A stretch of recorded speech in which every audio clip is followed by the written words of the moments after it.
Welcome to the October the 11th, 1999 taping for our October the 12th wonderful history of the city of Grand Prairie, Texas. And this is our history tape number 378. And as we're continuing to celebrate Hispanic Heritage Month, we are very excited about the person that's on the dais today because he is a very special young man to Grand Prairie, Texas. And we were real pleased to welcome Mr. Sal Sosa. Thank you very much. Yes. Glad to be here. We're glad to have you here too. And Mr. Sosa, since you are one of the principals, and that's Principal here in Grand Prairie, Texas, and have a real exciting and responsible job, we'd like for you to look out into your camera now and let us know about the real Mr. Sosa, about your heritage and about your parents, a little bit about your genealogy, basics for this interview.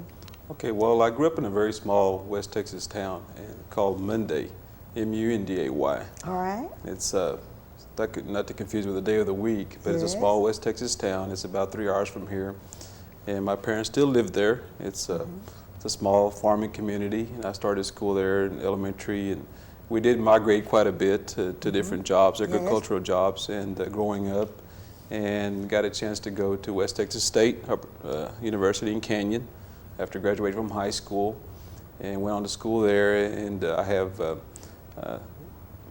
3 brothers and a sister. All right. Would you first of all name your mother and father, and then we want you to name your brothers and sisters in any order you'd like to give them. Okay, my father's name is Salvador Sr. I'm a junior. I was named after my father. And my mother's Herminia. And her maiden name? Espinosa. That's her maiden name. Good. And I have an older brother, Fred, and have a sister who recently passed 2 years ago. Her name was Mary. And I have Jimmy and Ricky, 2 other brothers. And they're younger than I am. Okay, and Fred and Jimmy and Ricky, where are they today? Okay, Freddie is living back home. He's in the oil service type business, and Jimmy, my youngest brother, baby brother, lives in Arlington. All right. So he works with Greyhound bus lines. All right. And Ricky's in insurance back home as well. So I have 2 brothers still living back home. In the Munday area? In the Munday area, yes, ma'am. Oh, well, that is great. And of course, my parents are both living there. And I go see them every now and then when there's opportunity for me to get away on a weekend or during the holidays to see how they're doing. Now let's talk about Sal as he was growing up, and there were other things that you did other than starting to elementary school, traveling with your parents in the agricultural business. Was that an exciting time? It was an exciting time because you go through a lot of experience that builds you up for future endeavors and experiences, especially in becoming educated. I think when you go through those experiences, you establish a work ethic. Yes, you do. And I think that's what's been important to me now as a professional, is that all those experiences allow for me to have a work ethic, and which is important. I think that's what I try to instill in the kids, especially at school or even my own kids, to try to establish a work ethic and to become responsible and a lot of things that can build your character and really set your goals up high and what you want to accomplish in life. Now, this elementary school in Munday, did it have another name, or was it Munday Elementary? No, it was Munday Elementary. All right. And like I said, it's a small farming community, and I still see it's one of those types of towns where everyone knows everybody, and one big family, and you couldn't get away with anything because someone else is going to tell your dad what you're doing or why you're out on the streets at this time of the day. And unfortunately, that doesn't happen anymore. And the larger the city, of course, that really doesn't happen. But those are some good experiences going through elementary school there. Like I said, we did migrate a couple of times during the year, during cotton season with my parents. But I got a chance to have a good education in a small town environment. And had some really good teachers there. You said you had some very good teachers there. Now, we want to just really water that down a little bit. I'd like to know your favorite subjects when you were in elementary, and maybe favorite teacher or 2, and why. Well, I guess one teacher really stands out is my third grade teacher, Mrs. McGuire, and she was one of those types of teachers that that really pushed you and challenged you and really complimented you for your efforts. And her son was one of my classmates, and so knowing him and his mother was really she was really good with kids. And as far as the elementary subject areas with math, I liked math a lot, and social studies and history. Anything to deal with discovery. I've always liked the research and the discovery part of education, and I still like that. And I think in reading, those type of subjects that I learned, even like in 5th grade, Mrs. Smith is another teacher that stood out, and that she really provided some incentives and created opportunities for students that I like to, that instilled with me as I taught as well. So. All right, and leaving elementary school and going on either into the middle school or high school, how was that transition for a young man? Well, you know, and I think a lot, it's similar transitions as now. I think you go through a lot of different things, but I think the difference is now is there's so many outside influences. And yes. Of course, in a bigger city, you have a lot more. But coming in a small town, you still have the same type of development socially and emotionally, even at that level, even no matter what size of the town. But I think going into junior high, and back then it was called junior high, we had 6th, 7th, and 8th grade. And I think I still go back to the small environment was a plus in growing up, and I think you have more contact with adults. And sometimes we miss that in the larger systems that we have, like here in Grand Prairie, or even other school districts that are large, that you don't have the adult contact as much as you need. And nowadays, that's missing a lot with a lot of our kids. They don't see enough adult contact or someone to kind of get them in line. But I think that's the pluses that I have, in that in growing up, I had a lot of adult mentors, I guess you could say, especially the teachers coming in to provide some support. In your middle school, were you still interested in math and reading, or did you get a change? No, I think I've always liked math, and I've always liked reading. In fact, my kids nowadays give me a hard time because I read too much. Yes. My own kids. When they try to find me, I'm always reading a book or something like that. And but I think I still had that love for reading that I try to instill in kids, and even taking my little one to the library, and having, when they're younger, of course, they get different interests as they grow up, right? But I still like the discovery. I mean, that's important. I think there's so much knowledge to discover, and I think now with technology that you have, and of course I've developed an interest in that area to try the internet and a lot of different things that you can apply. And I think that's what we need to instill in our kids, is to be able to discover, because in every field that you go into, whether it be medical, law, business, you got to discover, and especially in teaching as well, because you always look for the right method to get it across to the kids. So. But I think even as I went into high school, I still maintain that love for reading and investigation and discovery. So that's always, I still have that. All right, in the middle school, did you develop a camaraderie with any of the students? Did you have some good buddies? And what did y'all do for outside activities? Well, I think a lot of it was of course, you get into athletics. Oh, yes. Okay, you got your athletics, and of course, that's always big in school, and even in a small town, especially because all your activities in the community in a small town center around the school, whether it be athletics or band or any other type of one-act play or anything like that. What was your favorite in middle school? I liked the athletics. All right, what'd you do? I played football and basketball and ran track, and then of course during the summers we had baseball to do. And did all of those things? Did all those things. Very athletic. Well, I try to be. Oh, that is I tried wonderful. anyway. And doing all that, was there a favorite coach or someone that really did encourage you? I think I had a coach that really stood out was Coach Sloan. He was one of those type of teachers. He was good in the classroom, and he challenged you in the classroom, but at the same time he also challenged you on the football field, and whether it be basketball or football, whatever sport it was, he challenged you, but at the same time he was a math teacher. Oh, I see. He was a math teacher, taught algebra and trig and calculus, some of those subject areas that provide challenging, but he was real good at it. He always had good rapport with the kids. What was the favorite of all of the sports that you played?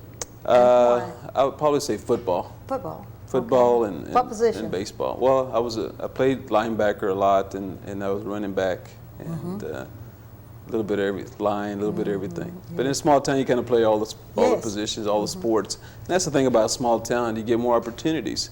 And I think you become more well-rounded because you don't really, you don't have to really focus on one particular sport because you have a chance to play all the other sports as well because the numbers dictate that because you don't have as many kids going out. So, but you still have that level of competition that's important. Yes. And when you moved on to the high school level in Monday, you're still in the same town. Still in the same still town. the same friends. Still the same friends. Everyone knows everyone else still. Exactly. And it's hard to get in trouble because someone will tell on you. Pretty much. What happened when you went on to the high school level? Did you feel like a macho man now that you're in high school? Well, I think anytime you get into high school, you always you go in as a freshman, you're always a small fish in a big pond. Of course, you go in and you go through the different traditions. But at the high school, I think you get more opportunities, I guess. And of course, the socialization picks up. And you got more activities to go to and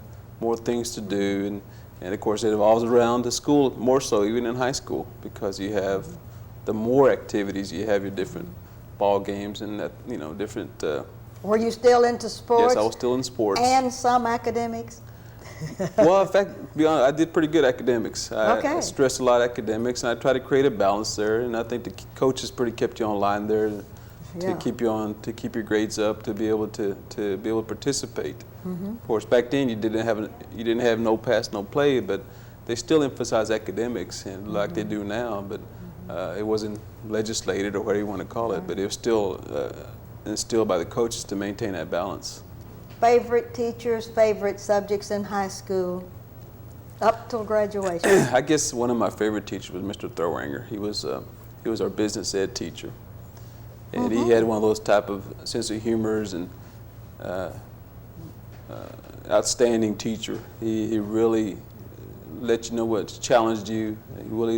He kept everything organized, and he knew what expectations were from you. And he taught the business ed like typing and accounting and those type of classes. And you were interested in this particular field? Well, I kind of took that as an elective. New? Okay. It was taught back in those days as typing class, and we had bookkeeping or accounting, whatever you wanted to call it back then. And you can use it now with your computer. I can use it now, yeah, pretty much with the computer.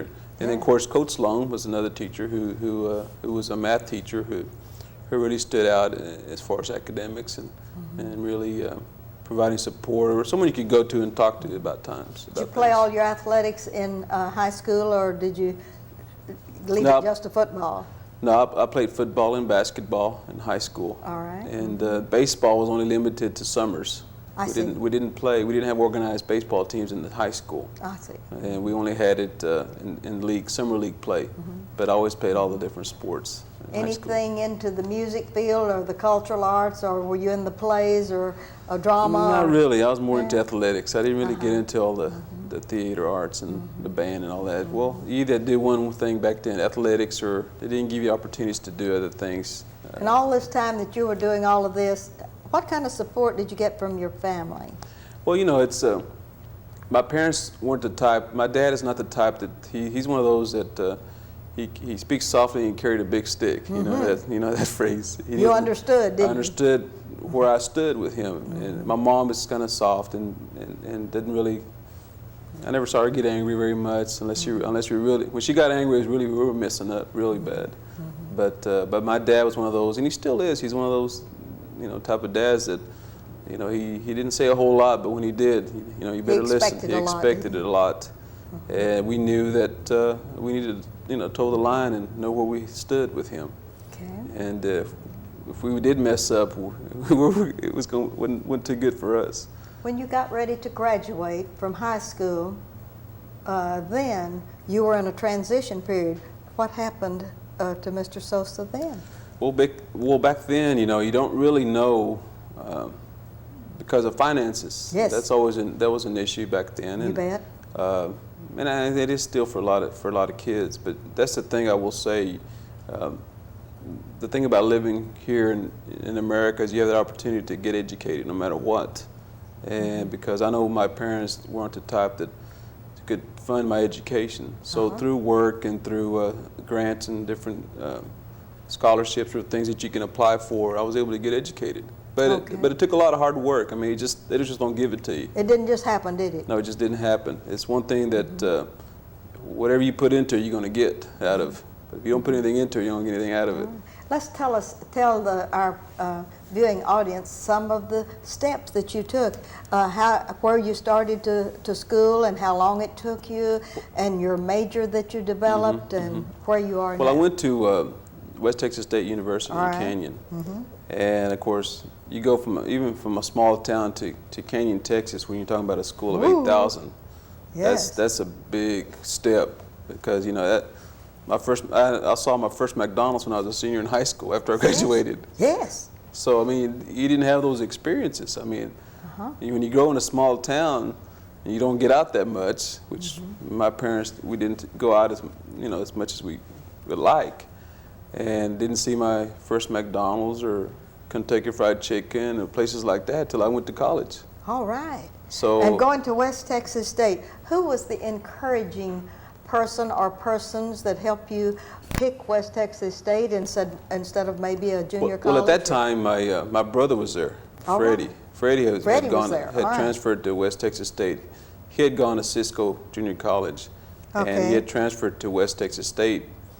And so I thought, well, he's up there, and you come out of school, you don't know, you want to go somewhere with somebody you know. That's right. Cut down on the trauma somewhat. Also, he might give you a feed every once in a while. Yeah, right. You He bet. helped you out a little bit. Yeah. But he was there, but he didn't return that's junior year or his senior year, and but I went ahead and stayed up there. Went on to West Texas State, and plus there were some other guys from Mundy, friends of mine that were going to school there too. So that was some plus too, in that I wasn't the only one from Mundy going to school. I had like 2 or 3 other guys that were going to school there at that time. Good buddies. Good buddies, and I thought that, well, we could come back together and commute every now and then or whatever during the weekends,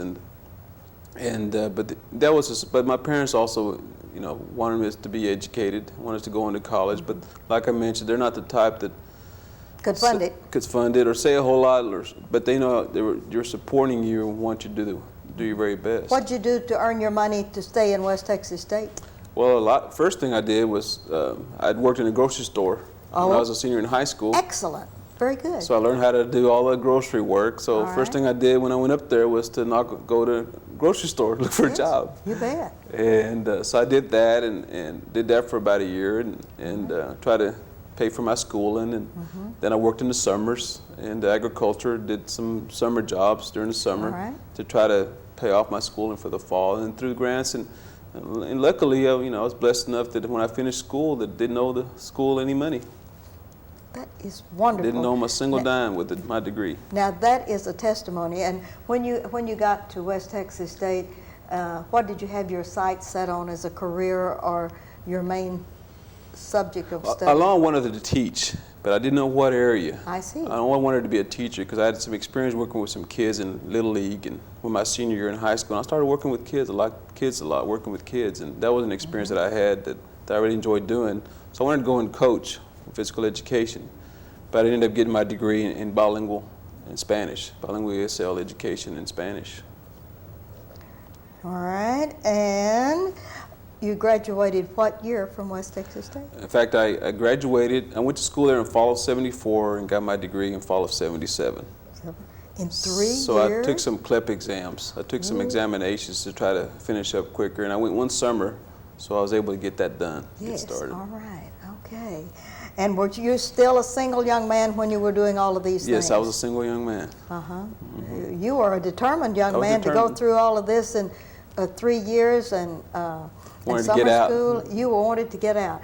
Okay, and when you graduated, who do you give a lot of credit for giving you the most encouragement when you were in West Texas State, in that college, the 3 years that you were there? I would say my parents. Your parents? My parents. I think that a lot of times, a lot of parents may not, especially my parents, they don't say a whole lot, but you can see it in their face. Yes. I think when you see it in their face, you feel good about it. Yes. Especially with my father. He doesn't really say a whole lot, but you can see it in his face. And my parents, my mom too. All right, when you marched up and got that skin and knew that you were graduated, then what happened to Mr. Sosa? Well, go look for a job. Try to find a All job. right. That was the next order of business, wasn't Next order of business, yes, ma'am. You get educated, and you want to, first thing you want to do, find a teaching job. it? All right. And then what did you do to go about doing that? Did you have someone that helped you steer Well, you in the right direction? there was a Mr. Parker that was in the placement office there at right. West Texas State, All and right. he was one that would try to help you get jobs, and nowadays, you know, they have job fairs and those type of things, but back Yes. then they didn't have the job fairs. You No, kind of they like didn't. somewhat on your own, trying to do what you needed to do, and going into education. You know, it's hard. I mean, you really have to go out and beat the bushes and start just filling out all kinds of applications. All right. And that's find what them. you did? And that's what I did. Okay. And that's what I did, and interviewed a couple places, and took the first job they offered to me. All right. And the first job you had was where, and how long was it from the time you graduated till you got this first job? Well, in fact, since I started in the fall, I kind of stayed working in a job that I had when I was at Coca-Cola when I finished my degree. All right. And so I worked there for a while until I got my teaching job. I started teaching in Hereford Junior High School. At Hereford Junior High, in what field? English. I taught secondary English, junior high English, and Spanish. Okay, and Spanish. Oh, that was a double-edged sword, wasn't it? Isn't that great? Okay, in Hereford, Texas, in a junior high. And that is tough. That is a tough age. Of all the ages you've ever taught, what do you think is the most I've taught demanding? Well, I think that teaching's demanding. Yes, anyway. it is. And I think it's challenging, but I liked all the age levels. I think once you know the needs of the kids, and no matter what age, and you show you care about them, and you show them you want to there for them to learn, I think the kids usually will work for you. But if you come in with a different expectations, you're going to have difficulty no matter what age group you have. That's right. So I feel like any age group that I work with, I had fun because my expectations were high, and I felt like I showed enough that I cared about them, and so I wanted them to learn. What I was doing was important, and if you can instill that into kids and make them understand, I think they know you're sincere and they'll work for you. So I think you run into difficulties at any age level. But I think when you show you're sincere and you care about them, I think they'll work for you. After Hereford, what? Then I taught there for a while, and then I went to Amarillo ISD and taught there for a few years. What did you teach? I taught elementary. I went to elementary. Elementary. Fourth grade. Fourth grade. How great. And then I taught some bilingual language development classes, Title I. And then I went to taught there for a few years. Then I went to administration while I was there in Amarillo. I was director of bilingual ESL programs. Okay. While I was there, coordinator of the bilingual programs. Are you still a single young man? No, by then I had married. By then, all right. Now let's Married. find that between Hereford, Amarillo, something has changed in your life. So we need to talk about that. And then I married, and then Where were you when you married? in Amarillo. You were Amarillo is where you found a wonderful young lady, and you're going to give us her name now, aren't you? Okay. Well, see, I married then, and it was. Then she and I had a son, and then I went on and taught in Amarillo schools, and then went to Hereford. I mean, not Hereford, Fort Worth. Fort Worth. Fort Worth. All right. When you married and had a son, would you like to give us the names? Okay, his name is Stephen. His and name he's is still he lives with his mom Okay. in Amarillo, All right. and he's a junior at Amarillo Caprock High School. Junior. Oh, that is wonderful. Okay. And then you went to Fort Worth, Texas, and teaching what? And went into administration in Fort Worth. All right. I was director of support services there, and what that was dealing with an intake center of students that came in from other countries. All right. So that was interesting, and Wow. I was able to do that, and I worked with had a staff of 15 on my staff, and what we did there was we processed all the kids that came in to our school district, kids with other languages. Yes. And we would place them in the schools. We communicated with all 116 schools in the district. Oh, wow. And we communicated with all the schools. We did special testing for them. We tested students with, I guess it was probably 52 different home languages that came into four schools. Okay. We read transcripts, and we provide placement for them in our schools. And for example, what we did, it'd come in and we enrolled the students and we'd do all the processing. And it was for students that were from other countries, and we provided orientation into the school systems in America.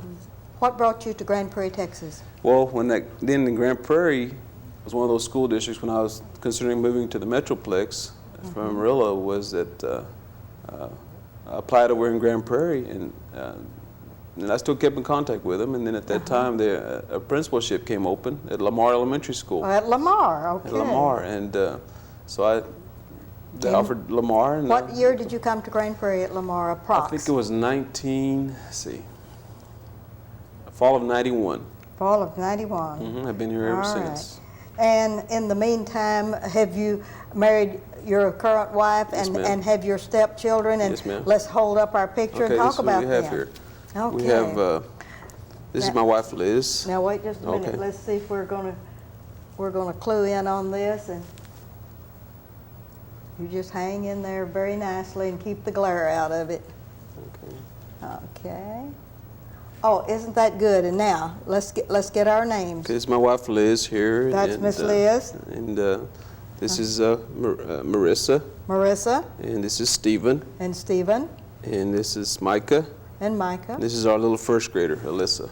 Melissa. Alyssa. Alyssa. How She's darling. First grade at Florence Hill. And she's at first grade Florence Hill. Tell us where the others go to school. Okay, Micah goes to Southwestern Assemblies in Waxahachie. All right. And Stephen is, like I mentioned, at Caprock High School in Amarillo. All right. And Marissa is a sophomore at South Grand Prairie High. At South Grand Prairie High. Yes, Oh, man. So I got a little bit of everything there. You had better start saving money to send all of these. You're not going to send them out to work through college like you did. No, they're going to have to do something, though. All right.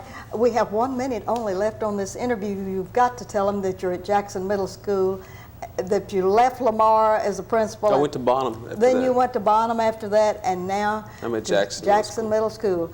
How fun is it to be a principal? It's a lot of fun. It's very challenging. It's very challenging, and I think you try to instill the kids as much, like I said, work ethic and maintain high expectations, and try to support the staff and try to instill in them to become very child-centered. The priority of our schools are our kids. Yes. And that's why I'm there, and that's why the teachers are there, and try to instill that belief into the staff as well, and to try to create a climate that's safe and one that can create good citizens and lifelong learners. So, but it's a very challenging job these days. Yes. Very much so. And you're going to be an exciting principal at Jackson Middle School. Thank you very much. And then when you grow up, you may be the superintendent of some school, Well, I don't or know about some that. exciting thing in the future. I don't know. Mr. Tovar said that I'm going to have to wind up. Okay. I hate to do this. Thank Well, you thank you so very much. much for this Thank you. wonderful, and this Hispanic Heritage Month. You are a wonderful example that we Thank you very much. today. I appreciate it. And this is Ruthie Jackson reminding you that history is as we live and do.